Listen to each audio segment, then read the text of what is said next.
HIV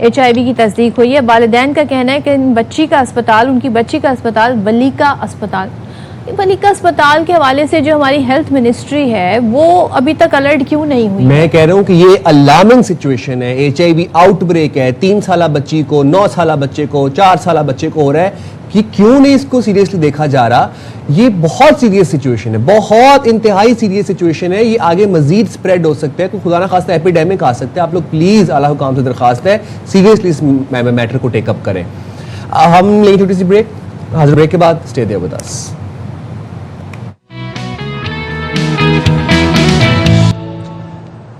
welcome back to Bakhabar Savera. اور اس گھنٹے کا آغاز کرنے ایک بہت اہم اپڈیٹ سے. بلوچستان کے ضلع واشق کی تحصیل ماشکیل میں فتنہ الہندوستان کے دہشت گردوں کا بزدلانہ حملہ، 5 مزدور شہید.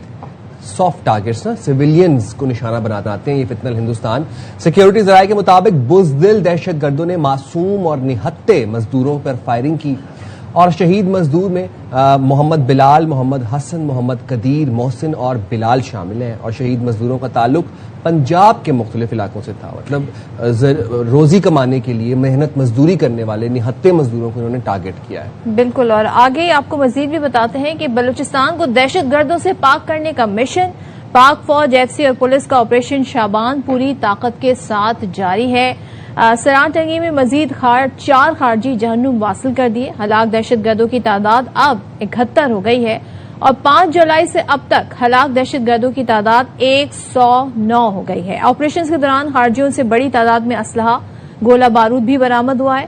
فتنۃ الخوارج اور فتنۃ الہندوستان کے خلاف فضائی زمینی کارروائیاں کی جا رہی ہیں اور فورسز کا دہشت گردوں کے خاتمے تک بلوچستان میں آپریشن جابان جو ہے وہ جاری رہے گا.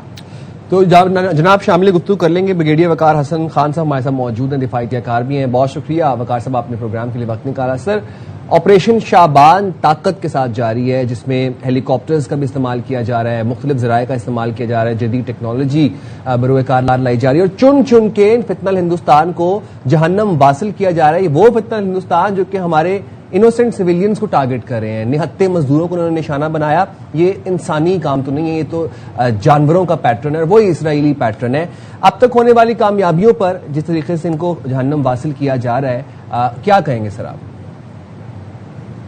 جی بسم اللہ الرحمن الرحیم. تھینک یو سائمن صدر.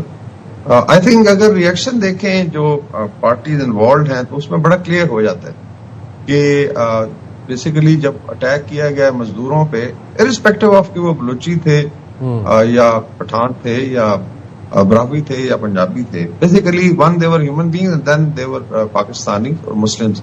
تو یہ ابھی آپ دیکھیں کہ جو بزدلی ہے اور فرسٹریشن ہے دلی میں، اس کا پھر ریفلیکشن ہے. And then there is a triangle, دلی ہو گیا، کابل ہو گیا، جہاں پہ بھی سنا DNA بھی ملا دیا گیا. اینڈ آئی واز لافنگ کہ ابھی اتنے ٹاکنگ پوائنٹس چاہیے کہ they can go to any level. تو یہ وہاں سے اگر آپ ریئیکشن دیکھیں کیا کس قسم کا سگنلنگ ہوئی ہے اور گراؤنڈ اگر آپ دیکھیں تو اس طرف اللہ کے فضل سے یہ operation Shaban, I think ARY پہ اسی پروگرام میں ہم نے کافی دفعہ ڈسکس کیا کہ 2026 انشاءاللہ ڈیسائسو ہوگا. انف از انف. ابھی اسٹیٹ نے ڈیسائڈ کر لیا ہے اور پھر people of Balochistan have joined. ابھی آپ اسپیشلی شفیق مینگل صاحب کا دیکھیں کنڈکٹ، جس طریقے سے بہادری سے لڑا ان کے لوگوں نے، اور ابھی بھی وہ فرنٹ لائن پہ اسفاد بکٹی صاحب ہیں. باقی کوئٹہ کے جو سراؤنڈنگ ایریاز میں ہمارے آپ ہرنا اڑک جائیں اور سمنگی ڈیم کا علاقہ، ابھی 9 پیپل آر ریننگ. اور چاہے بلوچ علاقے ہوں، چاہے براہوی ہوں، چاہے پشتون ہوں، تو پیپل ہیو ریئلائز کہ یہ بالکل کوئی تعلق نہیں، نہ کسی نیشنلسٹ کاز سے ہے، نہ اسلام سے ہے. اور یہ ابھی ٹارگیٹنگ جو ہوئی ہے صاف ظاہر ہے کہ دس از جسٹ ٹو کمیونیکیٹ کہ جی وی آر پریزنٹ. ادروائز چوہوں کی طرح یہ بھاگ رہے ہیں. اور آپ نے دیکھا ہے کہ ابھی جو نئی فورس ہے انشاءاللہ this is going to spread across Balochistan, چاہے ہائی ویز ہوں، چاہے ماؤنٹنس ایریاز ہیں، پاسز ہیں، شہری علاقے ہیں. تو یہ ایک فائٹ ضرور ہوگی. اس کو ایک تو یہ انٹرنل ہے، دوسرا بھی کین آلسو ڈسکس کہ جو بیس بنا ہوا ہے، جو پیچھے بیٹھا ہوا ہے ڈوری حنان، ان کا علاج کیا ہوگا. تو ان شاء اللہ تعالیٰ you will see success after success اور ان کو کرش ٹو پاؤڈر کیا جائے گا انشاءاللہ. وقار صاحب ایک چیز بتائیے گا، ظاہر ہے اس آپریشن کی اگر ہم بات کریں تو سنگلاق پہاڑوں پر کیا جا رہا ہے، سیکورٹی فورسز کو آپریشن کے دوران کن چیلنجز کا سامنا ہو سکتا ہے اور کیا مستقل بنیادوں پر یہاں پر چوکیاں بنائی جا سکتی ہیں اور کیا یہ چیلنجنگ ہو سکتا ہے؟ جی آئی تھنک بڑا پرٹیننٹ سوال ہے. ہمیشہ بات ہوتی ہے کہ بلوچستان از اے ہیوج ایریا، 45% ہے پاکستان کا، اور میں نے خود کوئی 4 دفعہ سرو کیا in every rank from captain to brigadier and we been moving around. اور واقعی یہ بہت بڑا چیلنج ہے. سنگلاس پہاڑ بھی ہے. پہلے انفراسٹرکچر کا بھی ایشو تھا کہ بڑے ہائی ویز روڈز نہیں تھے, ابھی کافی بہتر ہوا ہے. باقی ابھی آئی تھنک جو اسپیشل فورس کی بات ہو رہی ہے, جو آپریشن شبان ہے, جسٹ آپ کہہ لیں کہ ایک ریفلیکشن ہے. یہاں سے بھی کام sure it is going to expand. تو اس میں ٹیکنالوجی کا یوز ہے, لائک سرویلنس کے لیے بڑا آسان ہے آج کل. ڈرون ٹیکنالوجی ہے, پھر سرویلنس ایئر کرافٹس ہیں, ہیلی کاپٹرز ہیں. باقی استعداد بھی بڑھائی جا رہی ہے. اس میں اچھی چیز آپ دیکھیں گے کہ اس میں پولیس, فرنٹیئر کور اور آرمی اور پھر ایئر فورس اور انٹیلیجنس ایجنسی کی بڑی آئی تھنک مربوط کوآرڈینیشن ہے. اور یہ بڑا ضروری تھا. پولیس کو حوصلہ بھی دینا تھا جب یہ اٹیکس آپ نے دیکھا اسپیشلی پولیس پہ کیے گئے, بیکاز دے نیو اٹ کہ ناؤ اٹ از کمنگ. تو یہ انشاءاللہ it will spread across entire Balochistan. سارے ہائی ویز کو بھی سیف بنایا جائے گا. اس کے دوران سنیک اٹیکس ہوں گے, because they will try to dent this idea کہ جی ابھی بلوچستان میں امن ہو رہا ہے. باقی جو ہے ان کی جو بیسز ہیں افغانستان میں جو طالبان رجیم چلا رہی ہے, اس کو بھی انشاءاللہ ایک سٹیج پہ انگیج کیا جائے گا.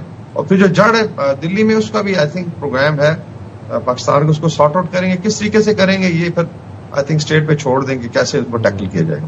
اور وقار صاحب, if you remember, field marshal نے بھی ایک چیز بہت دو ٹوک کہی تھی کہ اب ہم ہارڈ سٹیپس لیں گے, اور ہمیں نظر آ رہا ہے کہ وہ ہارڈ سٹیپس لیے جا رہے ہیں. کوئی رعایت نہیں برتی جا رہی, چاہے وہ فتنہ الخوارج ہوں, چاہے وہ فتنہ الہندوستان ہو. ان کو چن چن کے مارا جا رہا ہے, ان کو جہنم واصل کیا جا رہا ہے. سیکیورٹی ادارے, سیکیورٹی فورسز اپنا کام کرتے ہوئے ہمیں نظر آ رہی ہیں بھرپور طریقے سے, انتہائی متحرک طریقے سے. لیکن سیاسی اور سماجی سطح پر کیا اقدامات ہونے چاہیے؟ آئی تھنک بہت زیادہ پرٹیننٹ ہے. جو تو پولیٹیکل سائڈ کی ایگزیکٹو ہے, جو اس وقت لیٹس سے گورنمنٹ ہے, صفات بگٹی صاحب, ان کی ٹیم ہے, ٹیم منسٹری ہے, کافی بہتر ہو رہا ہے کام. لیکن تھوڑی جو کمی ہر چینل پہ میں کہہ رہا ہوں, it is in the let's say جو پارلیمنٹ ہے بلوچستان کے, جو ہماری ریپرزنٹیشن ہے, عوام کی ریپرزنٹیشن, اس میں سینیٹرز ہیں, M L A, M P As ہیں. ابھی آپ نے دیکھا ہے اختر مینگل صاحب فوراً پہنچے ہیں وہاں پہ جا کے ایک نیا جو شوشا چھوڑتا. ابھی ناؤ دے نو اٹ کہ دے آر آن دا رن. یہ تقریباً 100 کے قریب بنتے ہیں M L As, M P As اور سینیٹرز کمنگ فرام بلوچستان. یہ they should come on the media, engage کریں اپنے لوگوں کو اور اونرشپ لیں, بیکاز دیکھیں فیوچر جو ہے بلوچستان پاکستان کا ایک ہے انشاءاللہ تعالیٰ. We are going to grow together.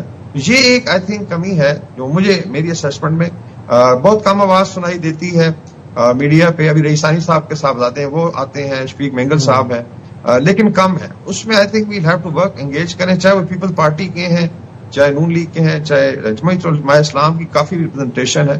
Now they should کم کہ ہماری لڑائی ہے, وی اون اٹ. انشاءاللہ آپ دیکھیں گے یہ چیزیں آگے آئیں گی.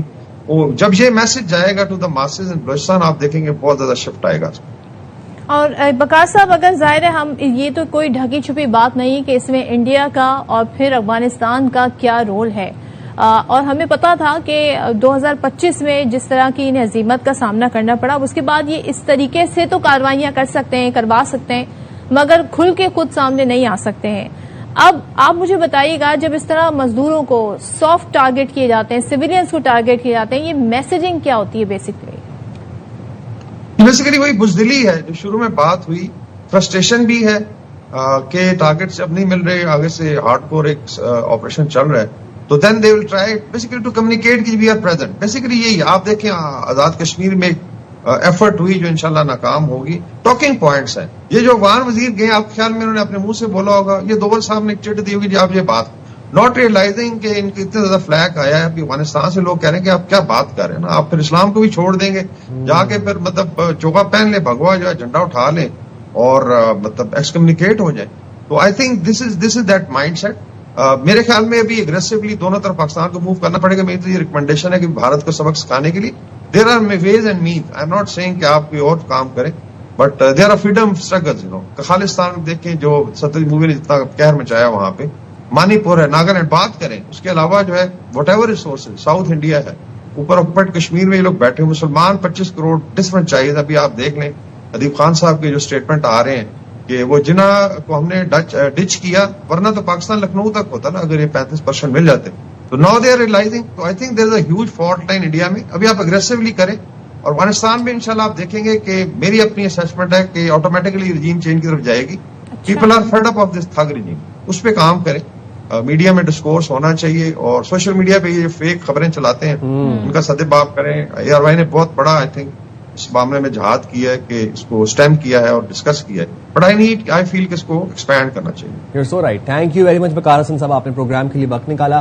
اچھا یہ بات سمجھیں کہ اب سے کچھ دنوں پہلے افغان ایگریکلچر منسٹر بھارت گئے, بھارت میں بیٹھ کے وہ کیا بات کرتے ہیں کہ مجھے ایسے لگ رہا ہے جیسے میں اپنی سرزمین پہ بیٹھا ہوں. افغان ایگریکلچر منسٹر یہ بھارت کے بارے میں کہہ رہا ہے, اور کہہ رہا ہے کہ ہمارا ڈی این اے ایک ہے, مطلب بھارت کا اور افغانستان کا ڈی این اے ایک ہے. اور وہ بھارت جو کہ کہتے ہیں کہ اسرائیل ہمارا فادر لینڈ ہے, اور یہ بات وہ جسٹیفائی کرتا ہے مودی کہ بھائی جینوسائیڈ جو کر رہا ہے اسرائیل وہ صحیح کر رہا ہے اور وہ ہمارا فادر لینڈ ہے. مطلب وہ ڈی این اے اسرائیل سے آتا ہوا انڈیا اور انڈیا سے ہوتا ہوا, یہ آپ سمجھ جائیں کہ یہ خون گندا والا جو ہے نا یہ کہاں سے آ رہا ہے ان سب کے اندر. اچھا اب سوال یہ ہے کہ پھر ہم نے تو بہت سارے افغان ریفیوجیز کو ہوسٹ کیا, ڈیکیڈز لگ گئے اس میں, اور اس کے بعد اب ظاہر ہے جب آپ کے ملک میں آپ کے خود ہی وہاں کے منسٹر بیٹھ کے کہہ رہے ہیں کہ ہمارا ڈی این اے انڈیا سے میچ ہوتا ہے, تو پھر آپ کو انڈیا کی تمام تر سہولت سپورٹ حاصل ہے. تو یہ جو پاکستان میں غیر قانونی طور پر افغان مقیم ہیں اب ان کے لیے مہلت ختم ہو گئی ہے, تو پھر ظاہر ہے اب انڈیا کچھ کرے ان کے لیے انتظام, یا پھر افغانستان ساری صورتحال دیکھے. وفاقی حکومت نے ان کے خلاف کارروائیاں تیز کرنے کا فیصلہ کیا ہے. حکام یہ کہتے ہیں کہ بغیر ویزا پاکستان میں مقیم ہر افغان شہری کو گرفتار کر کے قانونی کارروائی کے بعد وطن واپس بھیجا جائے گا. آپ کسی بھی ملک کو اٹھا کر دیکھ لیں, آپ اپنے ویزے کی میعاد اگر ختم ہو جائے آپ وہاں ٹھہر نہیں سکتے. تو پاکستان کا یہ جو اسٹیپ ہے it's in the right direction in the sense کہ بھائی جب قانون ہے تو پھر وہ سب کے اوپر لاگو ہونا چاہیے. اور بہت ہوسٹ کیا, کھلے دل کے ساتھ, کھلی بازوؤں کے ساتھ, گلے سے لگایا, نسلیں یہاں پر پروان چڑھی. اب جن کے ساتھ اب آپ کا ڈی این اے ملتا ہے تو پھر اب میرے خیال سے وہی لوگ, ان لوگوں کو آپ کی ہیلپ کرنی چاہیے. اگر بھارت کے ساتھ ڈی این اے ملتا ہے تو پھر بھارت کو یہاں پہ آ کے کچھ دروازے کھولنے چاہیے اور اپنے ملک میں لے جانے چاہیے. ہم نے تو جو نیکی کی وہ ہمارے سر کے اوپر ہی پڑی. وزارت داخلہ کے تمام صوبوں, آزاد کشمیر, جی بی کو, انتظامیہ کو یہ ہدایات جاری کر دی گئی ہیں کہ غیر قانونی افغان شہریوں کی گرفتاری اور واپسی کے عمل میں تیزی لائی جائے. اس مقصد کے لیے راولپنڈی سمیت پنجاب میں جیو ٹیگنگ اور جیو فینسنگ کا عمل مکمل کر لیا گیا ہے, جبکہ روزانہ کی بنیاد پر کارروائیوں کی رپورٹ وزارت داخلہ کو ارسال کی جائے گی. حکام نے یہ بھی خبردار کیا ہے کہ غیر قانونی افغان شہریوں کو پناہ دینے یا کرائے پر رہائش فراہم کرنے والوں کے خلاف بھی قانونی کارروائی عمل میں لائی جائے گی. تو یہ بات اب آپ لوگ بھی سن لیں, غیر قانونی طور پر رہائش دینے کے لیے گھر رینٹ پہ دے دیتے ہیں یا کوئی اپارٹمنٹ رینٹ پہ دے دیا, یہ نہیں کرنا. ڈیو ڈیلیجنس کریں تو چیزیں بہتر ہو سکتی ہیں. اچھا مہم کا مقصد ہے امیگریشن قوانین پر مؤثر عمل درآمد اور ملک میں قانونی قیام کے نظام کو یقینی بنانا ہے. تو یہ تمام تر چیزیں ہیں, اور اس کے لیے دیکھیں پاکستان کہتے ہیں نا مرحلہ وار اس سارے پروسیس کو لے کر چل رہا ہے, اور دیکھتے ہیں جی آگے آنے والے دنوں میں اس حوالے سے کیا مزید اپڈیٹس آتی ہیں. بالکل جی, ذرا بات کر لیں اپنے ملک میں جو ہمارے مقامی کچھ ایشوز, اور آئے روز کو ایک نئی عجیب و غریب سی حیران کن پریشان کن خبر آ جاتی ہے. اب ہوا کیا کہ جناب بجلی کا بل دینا پڑا تو بجلی والوں کے طوطے اڑ گئے. لیسکو افسران کے لیے مفت بجلی کی سہولت ختم کر دی گئی, اور اب گریڈ 18 سے 20 کے افسران کو عام شہری کی طرح بجلی کے بل ملنے لگے اور ان کو بجلی کا بل پے کرنا پڑے گا. وہ رعایت آپ مجھے بتا رہے ہیں کہ 18 گریڈ سے جو کم تھے وہ خود بھر رہے تھے بجلی, وہ خود بھر رہے تھے. 18 سے 20 گریڈ کے جو تھے جس کی جتنی کم تنخواہ. ہاں جی, اب لیسکو کے ایک ایس ڈی او کا بل آ گیا جناب 72,000 روپے. وہ 72,000 کا بل آیا تو وہ جو افسر تھے وہ 2 دن کی چھٹی پہ چلے گئے. ایس ڈی او نے یہ کہا کہ 28 سال کی سروس میں اتنا بل نہیں آیا, آج احساس ہوا کہ بل دینے والوں کا کیا حال ہوتا ہے. آئی ایم گریٹفل کہ آپ کو یہ ریئلائزیشن ہو گئی کہ ہم لوگ کیسے بل دیتے ہیں, اور ابھی تو 72,000 آپ کا بل آیا ہے, یہاں پہ لوگوں کا لاکھوں میں بل آ رہا ہے. لاکھوں میں آتا ہے جناب. لیسکو ذرائع کا کہنا ہے کہ گریڈ 18 کے افسر کو 6,000, گریڈ 19 کے افسر کو 8,000 اور گریڈ 20 کے افسر کو سالانہ بجلی 10,000 مفت یونٹ ملتے تھے. واہ, سالانہ وہ 6,000 8,000 بل پے کر رہے ہیں. لیسکو افسران کا یہ بھی کہنا ہے کہ وزارت توانائی تمام کمپنیز کے لیے یکساں پالیسی کا اعلان کرے. اچھا مجھے وہ بات یاد آ گئی, مجھے سوئی گیس والوں کو چائے کی مد میں جو پیسے انہیں کروڑوں کی مد میں ملے اور وہ پھر وصولے انہوں نے پبلک سے گیس کے بل میں ٹیکس لگا کر. تو یہ ہمارے محکموں میں جناب یہ ہو رہا ہے. شاہ خرچیاں ہیں اور یہاں پہ شاہ کے وفادار بھی ہیں, لیکن دکھ اس بات کا ہوتا ہے کہ عام عوام کا تو کوئی قصور نہیں ہے نا. 10,000 یونٹ بجلی کے اگر مجھے سالانہ مفت ملے تو میں تو مطلب کیا کمال کر کے دکھاؤں, ملک کا نام اور روشن کروں. لیکن آپ دیکھیں یہاں پر گریڈ 18 سے 20 کے افسران کو سالانہ 10,000 8,000 اس کے بعد وہ 2 دن چھٹی پہ بھی چلے گئے. اب ظاہر ان کو کافی زیادہ پریشان ہو گئے نا, 72,000 بل دے کے کبھی دیا نہیں, کبھی دیکھا نہیں تھا بات. اچھا نیکسٹ سٹوری کی طرف بڑھتے ہیں, اور میں اسے اپنے لیے بڑا سمجھتی ہوں کہ میں سٹوری آپ لوگوں کو یہ بریک کر رہی ہوں, بتا رہی ہوں. بڑی خوشی کی بات ہے. ہم سب کے پیارے ہمارے رسول اللہ صلی اللہ علیہ وسلم، ان کا نام محمد، اور یہ نام دنیا بھر میں اتنا فیمس ہے اور مسلسل ہم دیکھ رہے ہیں کئی سالوں سے ٹاپ، یہ نام جو ہے ٹاپ پر آ رہا ہے. کیوں؟ برطانیہ کی میں بات کر رہی ہوں. برطانیہ میں محمد نام مسلسل تیسرے سال بھی نومولود لڑکوں کا سب سے زیادہ رکھا جانے والا نام بن گیا ہے. اور آفس فار نیشنل اسٹیٹسٹکس کے تازہ اعداد و شمار کے مطابق گزشتہ سال 5,957 بچوں کا نام محمد رکھا گیا، جو تمام لڑکوں کے ناموں میں پہلے نمبر پر رہا. تو اعداد و شمار کے مطابق نوح دوسرے نمبر پر رہا. برطانیہ میں مسلم آبادی میں اضافے، ثقافتی جو ایک گروتھ ہم دیکھ رہے ہیں، کلچر جو وہاں پہ ایوالو ہو رہا ہے، اور حضرت محمد صلی اللہ علیہ وسلم سے عقیدت و محبت کے باعث محمد نام کی مقبولیت میں مسلسل اضافہ دیکھنے میں آ رہا ہے. یہ بہت ایک خوش آئند خبر ہے اور یہ بڑی پازیٹیو چیز ہے. اچھا، برطانیہ میں ویسے بھی اف یو ار براؤن مسلم نا اینڈ یو ار ا گائے، تو وہ آپ کو ویسے آپ کا جو مرضی نام آپ کو محمد سے ہی پکارتے ہیں، مخاطب بھی آپ کو محمد ہی کرتے ہیں. پھر وہ they have their own short forms, وہ مو کہہ دیتا ہے آپ کو، کوئی محمد کہتا ہے آپ کو، تو وہ دے آلریڈی نو کہ if there is this brown گائے. بہت سارے جو وہاں پر ہیں کنورٹ ہو رہے ہیں، اپنا جو کہتے ہیں نا جو مذہب ریلیجن چینج کر رہے ہیں، وہ بھی آپٹ کرتے ہیں کہ ہم اپنا نام محمد رکھیں. تو یہ بتاتا ہے جی برطانیہ کا جو معاشرہ ہے اس وقت وہاں پر کافی زیادہ چینجز آ رہی ہیں. لوگ بڑا فلسطینیوں کو دیکھ کے لوگ انسپائر ہوئے ہیں، کافی زیادہ اسلام کی طرف ان کا رجوع ہم دیکھ رہے ہیں. And what is important is that کہ ایکسیپٹینس دیکھیں آپ دیکھیں کہ اس معاشرے کے اندر وہ کس طرح سے ایکسیپٹینس ہے. دیر لائک اوکے، وہاں پہ کوئی وہ اس طرح سے ہمیں کوئی ایکسٹریمزم نہیں نظر آتا. یس کچھ ہوتے ہیں کیسز وہاں پہ آپ کو کچھ دیکھنے کو ملتے ہیں، بٹ یہ ایکسیپٹینس ہے، کلچرل اپروپریشن ہے اس کو کہتے ہیں، کیونکہ ہم پاکستانی کافی تعداد میں ہے وہاں پر، خاص مسلمان کافی تعداد میں ہے اوور آل. تو بڑی بڑی پازیٹیو خبر ہے، مطلب مزہ آیا اب اس گھنٹے کے اندر اس خبر سے ہم نے آغاز کیا ہے. اچھا جی، موونگ فارورڈ اب ذرا آپ کو کراچی سے لیے چلتے ہیں اسلام آباد کے علاقے ترلائی میں قائم مائنڈ ریہیب سینٹر میں مبینہ تشدد سے نوجوان کی ہلاکت کا معاملہ سامنے آیا ہے. نوجوان کے والد نے تھانہ شہزاد ٹاؤن میں مقدمہ درج کرنے کے لیے درخواست جمع کرا دی ہے. اس مقدمے میں الزام یہ عائد کیا گیا ہے کہ سینٹر میں موجود عملے کے تشدد کے باعث ان کا بیٹا جان سے گیا، اور درخواست کے مطابق نوجوان کو جون میں سینٹر میں داخل کرایا گیا تھا.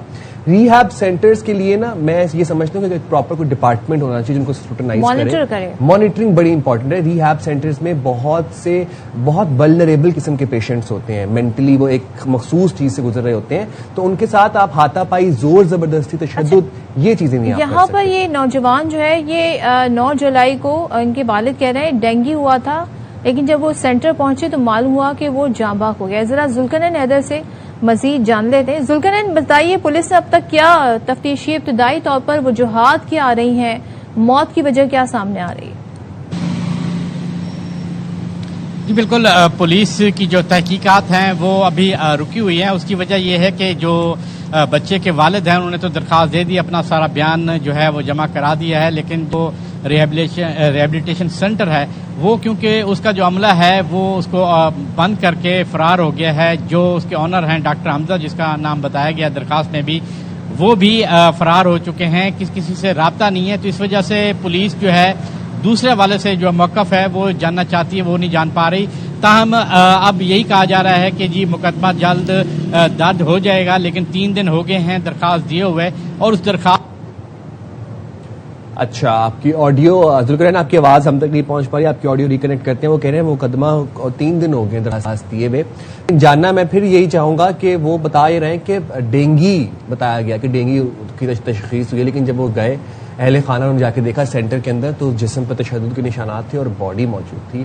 اب جسم پہ تشدد اس کا مطلب ہے کہ بہت زیادہ تشدد کیا گیا. تو ایک ایسے شخص پہ تشدد کرنا جو کہ آلریڈی اس کی مینٹل ہیلتھ بڑی فریجائل ہے اور اس کو 100 قسم کے مینٹل ایشوز چل رہے ہیں، مینٹل ایشو کے ساتھ اسے ڈینگی بھی ہوا ہے. سوچیں فزیکلی بھی وہ ایک اچھی اسٹیٹ میں نہیں، مینٹلی بھی، اور آپ اس پہ ہاتھ اٹھا رہے ہیں.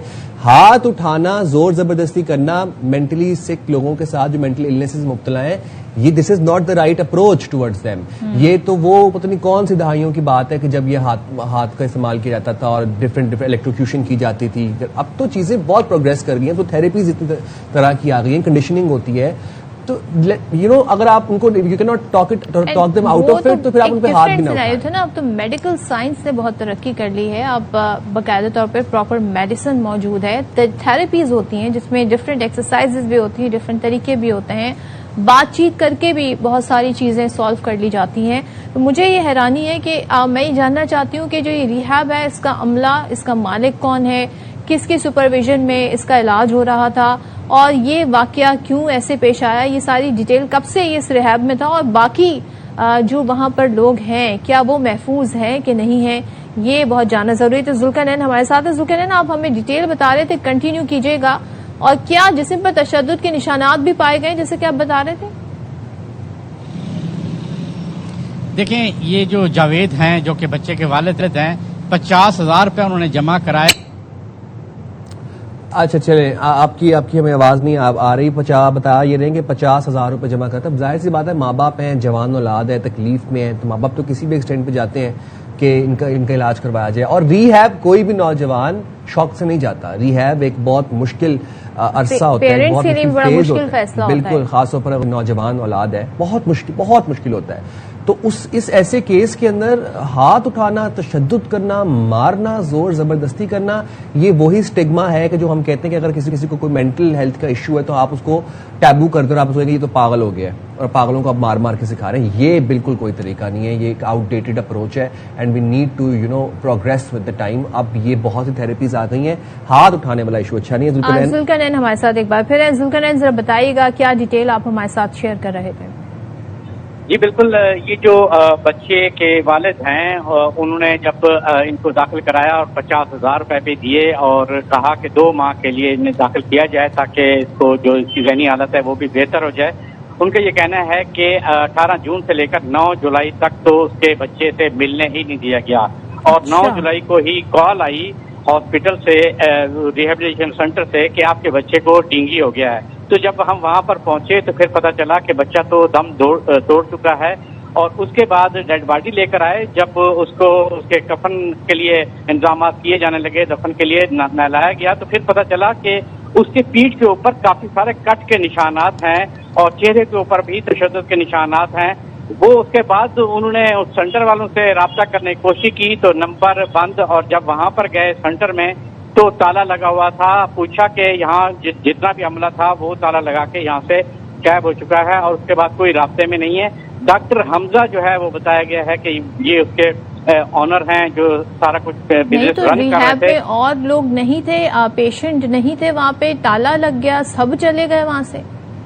یہی تو بات ہے. یہ تو جب اندر پولیس جائے گی تو تب جا کے پتہ چلے گا نا کہ بھی باقی جو مریض تھے یا نہیں تھے, کتنے تھے, لیکن اندر تو کوئی گیا نہیں کیونکہ وہ تالا لگا ہوا ہے. اور اس کے بعد اب پتہ یہی چلا ہے کہ کچھ لوگوں کے ذریعے وہ پیغامات بھجوا رہے ہیں کہ جی ہم بیٹھ کے کوئی بات چیت کرتے ہیں اور غلطی ہو گئی ہے, صلح کرتے ہیں. اس کا ابھی تک نام سامنے نہیں آیا, لیکن ایک جو بات سامنے آئی ہے کہ ایک رکن قومی اسمبلی بھی ہیں جو اس بیچ میں پڑے ہوئے ہیں کہ ان کی صلح کرائی جائے. تاہم جو بچے کے والد ہیں وہ یہ کہہ رہے ہیں کہ فوری طور پہ مقدمہ درج کریں, اور اسی وجہ سے پولیس جو ہے وہ 3 دن ہو گئے ہیں ڈیلے کر رہی ہے کہ جی مقدمہ ایج بتا دیجیے گا بچے کی کیا ہے؟ جی بچے کی جو ایج ہے وہ 22 سے 25 سال کے قریب بتائی گئی ہے کہ اس کی ایج ہے, اور وہ کافی عرصے سے جو ہے یہ بھی جاننا آپ سے چاہوں گا ذوالقرنین کی انیشیلی شکایت کیا تھی؟ مینٹل ہیلتھ ایشو تھا, ڈرگ ابیوز کیس تھا, اس نوجوان کو ایشو کیا تھا, اور یہ ریہیب سینٹر, یہ ریہیب واقعی ہے بھی یا اندر اور کام کر رہے ہیں؟ کہاں پہ رجسٹرڈ تھا یہ؟ جی بالکل, یہ تلئی میں بنایا گیا تھا. یہ اصل میں ہوتا یہ ہے کہ جو اسلام آباد کے مضافاتی علاقے ہیں وہاں پر بن جاتے ہیں اور لوگ نہ ان کی ویریفیکیشن نہیں کرتے کہ آیا کہ واقعی یہ رجسٹرڈ بھی ہے یا نہیں ہے, اور یہاں پر علاج بھی ہوتا ہے یا نہیں ہوتا. لیکن بس وہ دیکھتے ہیں کہ چلیں جی یہاں پر ہو رہا ہے, لوگ بتاتے ہیں کہ وہاں یہاں اچھا علاج ہو رہا ہے تو وہاں پر یہ داخل کرا دیتے ہیں بغیر کسی ویریفیکیشن کے, نہ پوچھتے ہیں یہاں کیا ہو رہا ہے. تو یہی وجہ ہی بنی ہے. نہیں تو جب پیرنٹس سے ملنے نہیں دے رہے تھے تب پیرنٹس کو خیال نہیں آیا کہ وہ جا کر دیکھیں کہ کیوں وہ ان کو ان کے بیٹے سے نہیں ملنے دے رہے؟ جی یہی ہمارا بھی بنیادی سوال ان کے والد سے بھی تھا کہ وہ آپ کو نہیں ملنے دے رہے تھے تو آپ ایٹ لیسٹ تھانے میں جا کے بتاتے, کہیں تو رپورٹ کرتے کہ یہ کیا معاملہ ہے. لیکن وہی بات ہے، وہ کہتے ہیں کہ جی یہ روٹین میٹر ہے، تو ہم نے کہا کہ ہو سکتا ہے علاج چل رہا ہو، اس وجہ سے وہ کہتے ہیں کہ آپ نہیں مل سکتے کیونکہ علاج چل رہا ہے. تو آپ سامنے آئیں گے تو پھر وہ ایموشنل ہو جائے گا اور ضد کرے گا کہ جی میں نے آپ کے ساتھ جانا ہے تو آپ نہ ملیں. یہی جو چیزیں ہیں، لیکن یہ والدین کی بھی غفلت ہے کہ اگر اس طرح کی کوئی صورتحال ہوتی ہے تو فوری طور پہ ایٹ لیسٹ اور کچھ نہیں تو 15 پر ہی اس کی رپورٹ اندراج کرا دی جائے کہ کل کو اگر خدا نخواستہ کوئی اس قسم کا واقعہ ہوتا ہے تو آلریڈی جو ہے وہ نوٹس میں ہوتا ہے اور اس پر فوری طور پہ کارروائی بھی کی جاتی ہے. لیکن ابھی تک جو ہے کوئی کارروائی ہمیں نظر نہیں آئی ہے. پولیس کا یہ کہنا ہے کہ جی ہم اس کو انویسٹیگیٹ کر رہے ہیں اور جلد از جلد جو مقدمہ ہے وہ درج کر لیں گے. اور یہی صبح بھی میری پولیس سے بات ہوئی ہے تو ان کا یہ کہنا ہے کہ جی آج پولیس تو کہہ رہی ہے، لیکن معاملہ اتنا سادہ نہیں ہے ذوالقرنین، جیسے آپ کہہ رہے ہیں کہ کوئی سیاسی شخصیت بھی ہے جو یہ چاہتی ہیں کہ صلح صفائی ہو جائے، بیچ بچاؤ ہو جائے، معاملہ تھانے نہ جائے، پھر کورٹ کچہری نہ جائے. جی بالکل یہی تو وجہ ہے کہ یہ 3 دن ہو گئے ہیں، بلکہ 4 دن آپ ہو گئے ہیں کہ ایف آئی آر نہیں ہوئی. اس کی بنیادی وجہ ہی یہی ہے کہ بیچ میں ایک شخصیت ہے جو کوشش کر رہی ہے ایف آئی آر نہ ہو، اس سے پہلے معاملہ جو ہے وہ حل کر لیا جائے. یہ تو پولیس کے والد کا یہ کہنا ہے، دیکھنا یہ ہے کہ پولیس جو ہے وہ انفلوئنس ہوتی ہے قومی اسمبلی کے ان رکن سے. پولیس کیا مطلب، وہ تو ایف آئی آر کاٹ دینا پولیس کو. اگر پولیس انفلوئنس نہیں ہو رہی ہے ساری سچویشن سے تو پولیس کو کس نے روکا ایف آئی آر نہ کاٹنے سے؟ خیر، thank you so much Zulqarnain.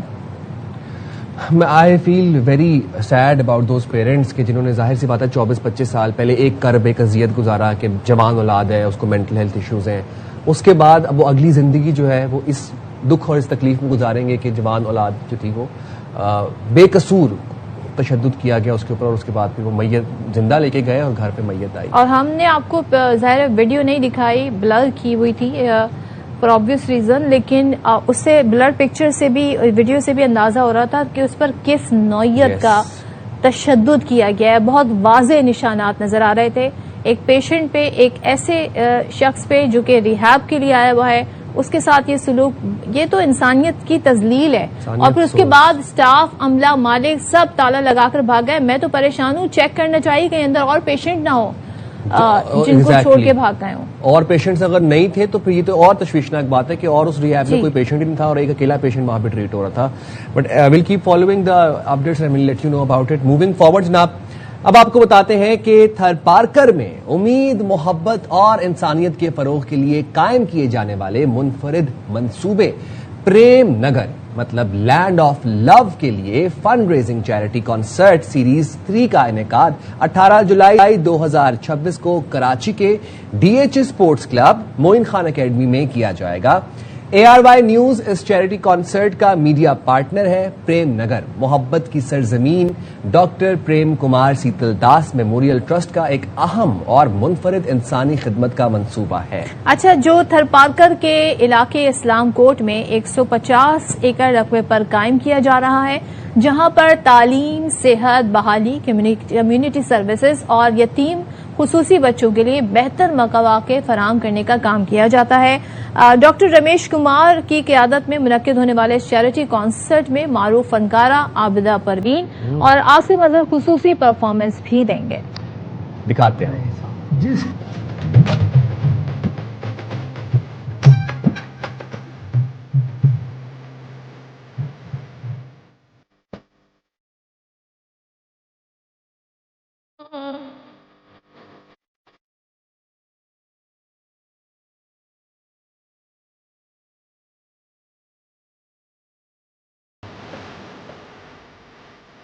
Karachi اور حیدرآباد کے کامیاب کنسرٹ کے بعد کراچی کو ریسپانس دیکھتے ہوئے پریم نگر آپ کے لیے لے کے آیا ہے صوفی کوئین عابدہ پروین اور جنزی کے سپر اسٹار عاصم اظہر کو 18 جولائی کو defence DHA sports club Moin Khan academy میں آئیں.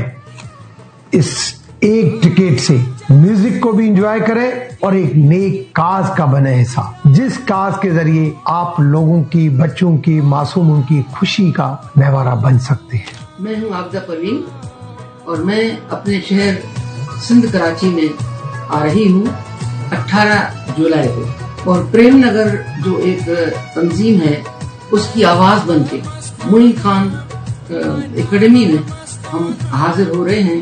انشاءاللہ آپ سے